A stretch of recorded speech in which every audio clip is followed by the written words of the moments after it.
এসে যাবে সঙ্গে সঙ্গে।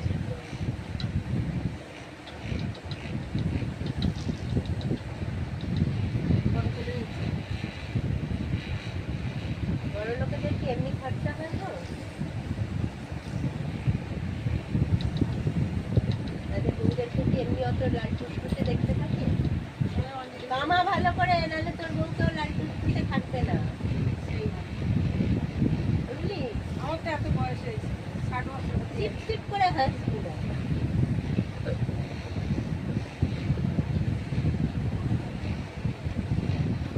না বাইরে তো হচ্ছিল না। জিজ্ঞেস করো ম্যাডাম। ম্যাডাম কেমন লাগছে? ভালো লাগছে। মাথার মধ্যে ম্যাসাজ হচ্ছে, ভালো লাগছে? ভালোই কি প্রবলেম হচ্ছিল? ভালো লাগবে না অবশ্যই। হ্যাঁ ঘুম এসে যাচ্ছে। হ্যাঁ, ঘুম এসে যাচ্ছে। কি অসুবিধা হচ্ছিল? মাথা যন্ত্রণা? মাথা যন্ত্রণা, হ্যাঁ, এই এক সাইড কপাল থেকে চোখ থেকে যন্ত্রণা করে। Migraine problem. হ্যাঁ, ওই তো। এখন কেমন লাগছে? রিল্যাক্স ফিল হচ্ছে? হ্যাঁ, ভালোই লাগছে। এই